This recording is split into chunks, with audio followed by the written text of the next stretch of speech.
Dans ce message puissant, nous explorons la nature profonde de la foi et la manière dont Dieu travaille dans nos vies, même lorsque les circonstances semblent sombres et incertaines. Nous découvrirons que derrière chaque défi, chaque obstacle et chaque moment d'inquiétude se cache un plan divin déjà mis en œuvre.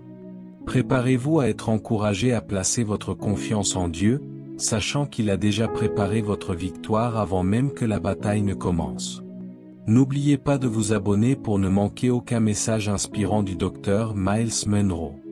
Il y a des moments dans la vie où tout semble incertain, où l'avenir ressemble à une route couverte d'un épais brouillard et où la peur étreint votre cœur comme un étau. Vous priez, mais rien ne semble changer. Vous vous battez, mais la bataille ne fait que s'intensifier. Vous frappez, mais chaque porte reste fermée.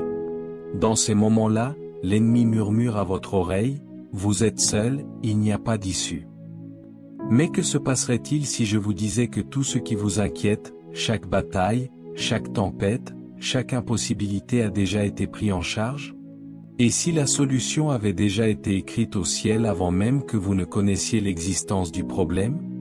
Vous vous trouvez au milieu d'un scénario divin, et Dieu a déjà œuvré en coulisses. Restez avec moi, car à la fin de ce message, vos yeux s'ouvriront sur quelque chose de puissant. Voyez-vous, la foi ne consiste pas seulement à croire que Dieu fera quelque chose, mais à savoir qu'il l'a déjà fait. La Bible nous dit qu'avant la fondation du monde, Dieu avait un plan. Il ne réagit pas à votre situation, il ne cherche pas de solution au fur et à mesure. Dieu n'est pas limité par le temps et il n'est pas surpris par ce que vous affrontez. Il déclare la fin dès le commencement. Ce qui vous apparaît comme un désastre est déjà un témoignage entre ses mains. C'est pourquoi l'Écriture dit, « Avant qu'ils n'appellent, je répondrai, tandis qu'ils parleront encore, j'entendrai. » Ésaïe 65 verset 24. Dieu sait déjà ce dont vous avez besoin avant même que vous ne le demandiez. Il a déjà préparé la percée avant même que vous ne sachiez en avoir besoin. Vous priez peut-être pour la délivrance, mais Dieu a déjà envoyé la délivrance avant même que vous ne sachiez qu'il y avait un piège. Vous pleurez peut-être pour la provision, mais Dieu a déjà placé la provision sur votre chemin avant même que vous n'en ressentiez le besoin. Il est le Dieu qui agit avant que vous n'agissiez, qui parle avant que vous ne parliez et qui agit avant même que vous ne réalisiez qu'il y a un besoin d'action. L'ennemi veut vous convaincre que vous êtes coincé, qu'il n'y a pas d'issue, que vous êtes abandonné. Mais écoutez-moi attentivement, Dieu n'est jamais en retard, son timing est toujours parfait, même quand vous ne le voyez pas, même quand vous ne le sentez pas. Il est déjà à l'œuvre. Le délai que vous vivez n'est pas un refus, c'est une préparation. La saison d'attente n'est pas une saison perdue, c'est une mise en place divine. Pensez à Joseph. Il avait des rêves de grandeur, des rêves de règne, des rêves de dessein. Mais ensuite, tout dans sa vie a semblé aller dans la direction opposée. Trahi par ses frères, jeté dans une fosse, vendu comme esclave, faussement accusé, emprisonné. Sa réalité ne ressemblait en rien à la promesse. Mais voici le secret, Dieu n'essayait pas de trouver comment secourir Joseph, le secours était déjà prévu avant que les ennuis ne commencent. La prison n'était pas sa destinée, mais un chemin vers sa destinée. La fosse n'était pas une erreur, c'était un système de transport. Dieu avait déjà tout arrangé. Votre situation peut sembler s'effondrer, mais et si elle se mettait en réalité en place? Et si la tempête dans laquelle vous vous trouvez en ce moment vous positionnait pour quelque chose de plus grand? Et si la douleur que vous ressentez était le lieu de naissance de votre dessein? Regardez les Israélites se tenant devant la mer Rouge. Derrière eux, l'armée de Pharaon arrivait en force. Devant eux, la mer semblait bloquer leur fuite. La peur les a saisis et ils ont crié à Moïse en disant, « Pourquoi nous as-tu fait venir ici pour mourir ?» Mais ce qu'ils ne savaient pas, c'est que Dieu avait déjà tout arrangé. La mer n'était pas un obstacle, c'était la porte d'entrée. L'ennemi n'était pas une menace, il était sur le point d'être détruit.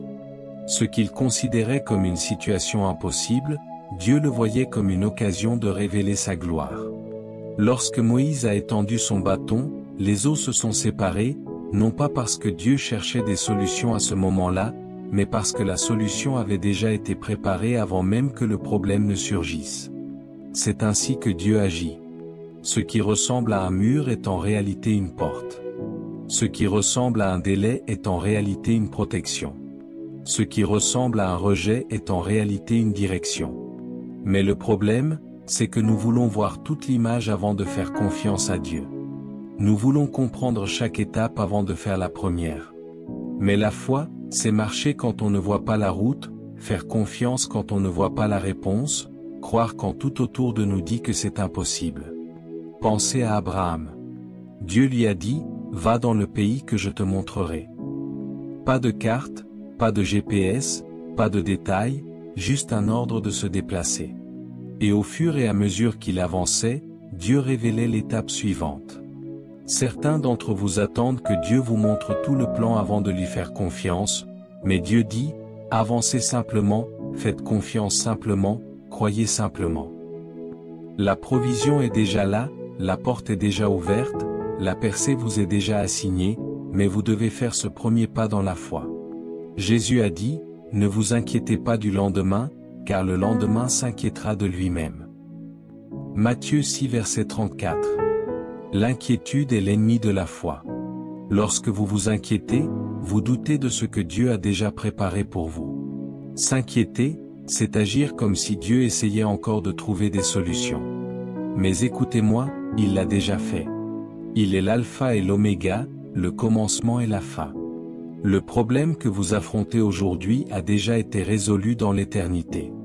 Certains d'entre vous portent des fardeaux que vous n'avez jamais été censés porter.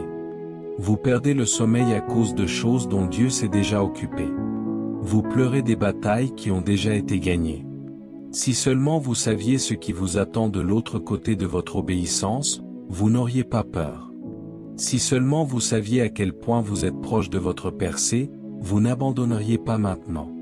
Si seulement vous saviez comment Dieu a orchestré chaque détail de votre vie, vous ne vous stresseriez pas à cause de ce qui se passe aujourd'hui. Rappelez-vous quand Jésus dormait dans le bateau pendant la tempête. Les disciples paniquaient, pensant qu'ils allaient mourir. Mais Jésus dormait. Pourquoi? Parce qu'il savait quelque chose qu'ils ne savaient pas. Il savait que la tempête n'était pas la fin de leur histoire. Il savait que les vagues ne pouvaient pas les couler. Il savait que l'autre rive était déjà écrite dans le plan. La tempête dans laquelle vous vous trouvez n'est pas la fin de votre histoire. Le revers que vous affrontez n'est pas le dernier chapitre. La douleur que vous ressentez n'est pas permanente. Vous ne voyez peut-être pas l'issue, mais cela ne signifie pas qu'il n'y en a pas. Vous ne comprenez peut-être pas ce que Dieu fait, mais cela ne signifie pas qu'il ne fait rien. Si vous pouviez voir ce que Dieu voit, vous n'auriez pas peur. Si vous pouviez entendre ce qu'il a déjà dit sur vous, vous ne douteriez pas. Si vous pouviez entrevoir la victoire qu'il vous a déjà assurée, vous n'hésiteriez pas à lui faire confiance. Alors, laissez-moi vous demander, et si ce qui vous stresse en ce moment a déjà été pris en charge? Et si la réponse à votre prière a déjà été libérée? Et si votre miracle est déjà en mouvement? Et si, dans le calendrier du ciel, la bataille était déjà gagnée? Restez avec moi, car j'ai encore quelque chose à partager avec vous. Le plus grand défi pour la foi n'est pas la présence de la tempête, mais l'incapacité de voir au-delà. L'ennemi veut que vous soyez tellement consumés par ce qui est devant vous que vous oubliez qui est derrière vous. Il veut que vous mesuriez votre avenir par votre force et vos luttes actuelles. Mais laissez-moi vous rappeler quelque chose de puissant, Dieu n'a jamais été limité par ce que vous voyez. Il n'est pas restreint par ce que vous comprenez. Ses voies sont plus élevées que vos voies, et ses pensées sont bien au-delà de ce que votre esprit peut comprendre. Cela signifie que pendant que vous regardez le problème, il a déjà préparé la solution. Pendant que vous attendez une réponse, il l'a déjà prononcée. Le délai que vous percevez n'est pas du tout un délai, c'est un processus divin en cours. Regardez Daniel.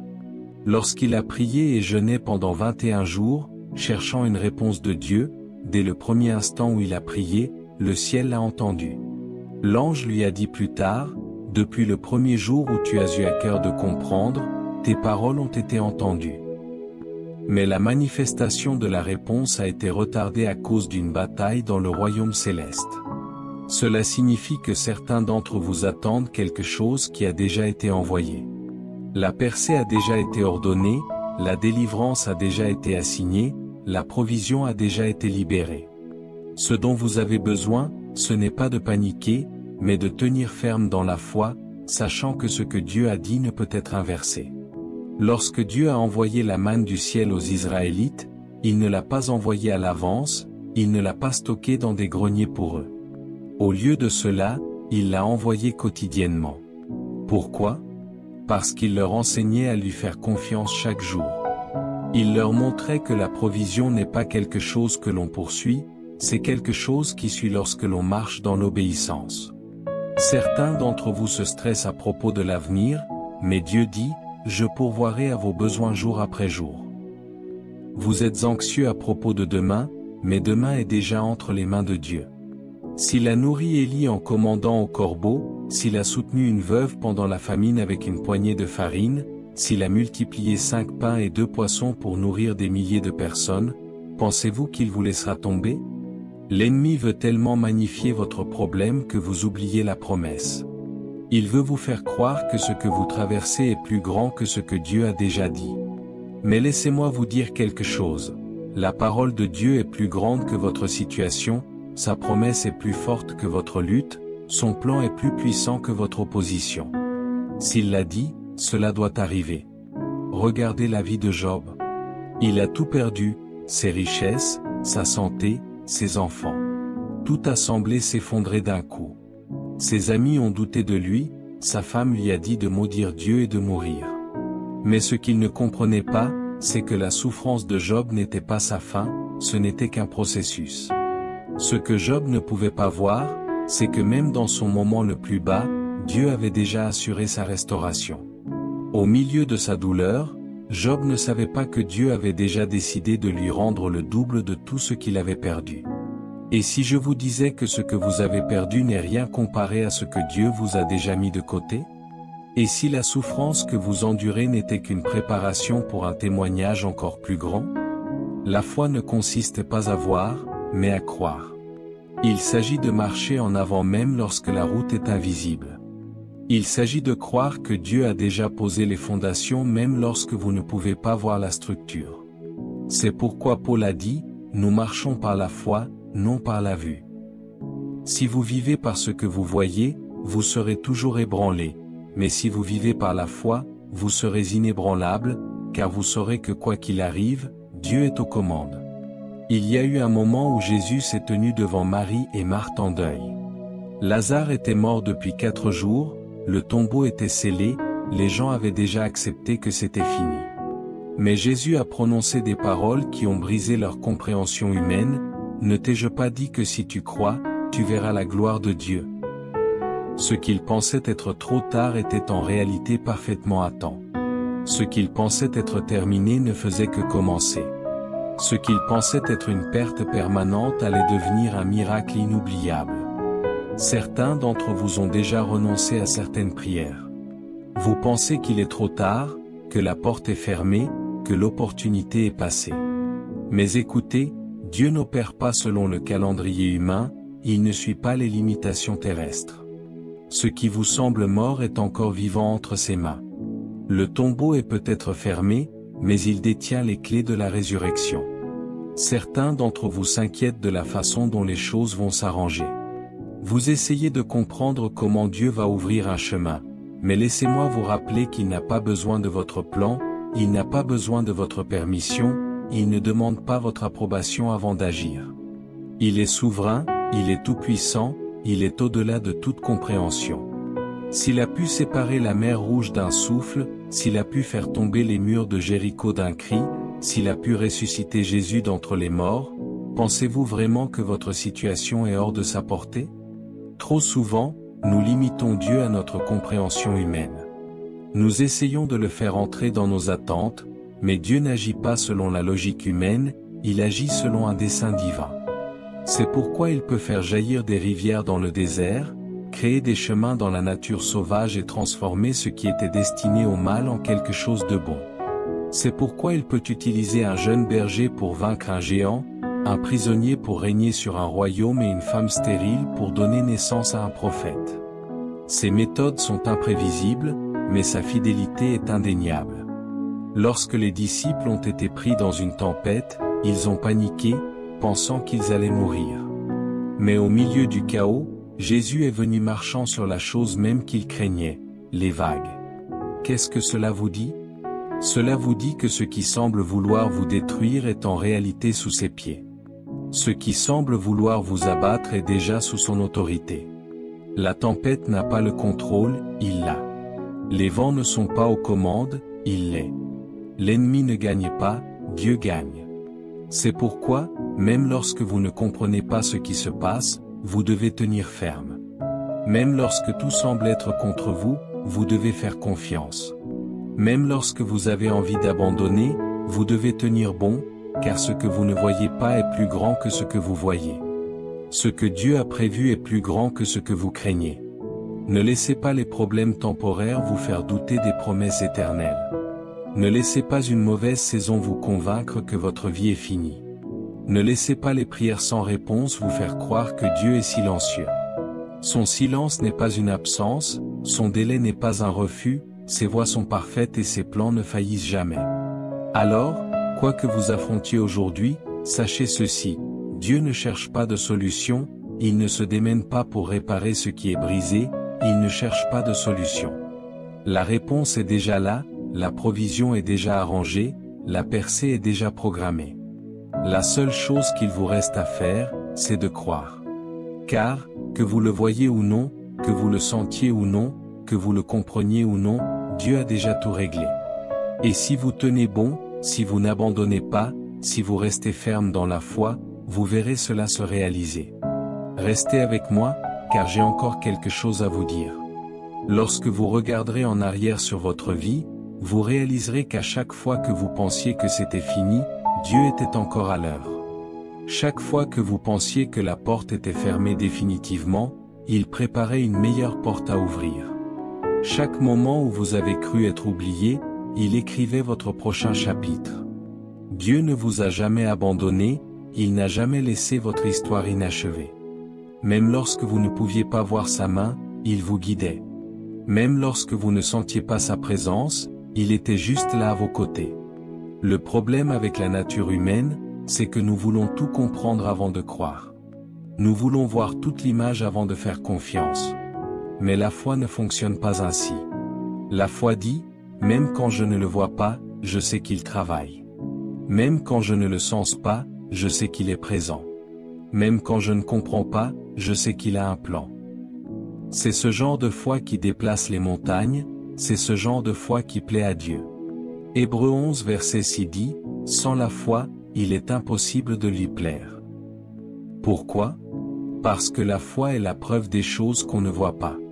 La foi, c'est croire en ce qui est déjà achevé, même si ce n'est pas encore visible. Beaucoup d'entre vous luttent en ce moment parce que vous regardez votre situation avec des yeux humains. Vous mesurez la capacité de Dieu par ce que vous voyez. Mais vous devez comprendre que le royaume invisible est plus réel que le visible. Avant votre naissance, Dieu avait déjà planifié votre destinée. Avant que vous ne rencontriez votre lutte, il avait déjà préparé votre percée. Il ne réagit pas à vos problèmes, il vous conduit à travers un processus divin. Regardez l'histoire de Joseph. Ses frères l'ont trahi, il a été vendu comme esclave, il a été faussement accusé et jeté en prison pendant des années. Il semblait que sa vie ne faisait que reculer. Mais ce qu'il ne savait pas, c'est que chaque revers était une mise en place. Ce qu'il ne voyait pas, c'est que Dieu avait déjà arrangé qu'il soit le second en commandement sur toute l'Égypte. Au moment opportun, il a été promu et tout a pris son sens. Qu'est-ce que cela vous dit? Cela vous dit que votre douleur actuelle ne définit pas votre futur dessein. Cela vous dit que même lorsque la vie semble injuste, Dieu est toujours aux commandes. Cela vous dit que ce que l'ennemi a voulu pour le mal, Dieu le transformera toujours en bien. Vous êtes peut-être au milieu d'une épreuve, mais Dieu a déjà déterminé votre victoire. Vous faites peut-être face à des obstacles, mais Dieu a déjà frayé un chemin. Vous vous demandez peut-être comment les choses vont s'arranger, mais Dieu a déjà tout réglé. Cela signifie que votre seule responsabilité est de lui faire confiance, de continuer à marcher même lorsque vous ne voyez pas la route, de continuer à croire même lorsque rien n'a de sens, de continuer à louer avant même que la percée n'arrive. Car lorsque vous lui faites entièrement confiance, vous verrez ce qu'il vous a préparé depuis le début. En conclusion, souvenez-vous que votre situation actuelle n'est pas le reflet de votre avenir. Dieu a déjà tout prévu, et sa fidélité est inébranlable. Apprenez à marcher par la foi et non par la vue, en vous appuyant sur la vérité que Dieu est toujours en contrôle et qu'il a déjà pourvu à tous vos besoins. Ne laissez pas la peur et le doute vous paralyser. Faites confiance à son timing parfait et à son plan souverain. Votre victoire est assurée, et votre témoignage est en cours d'écriture.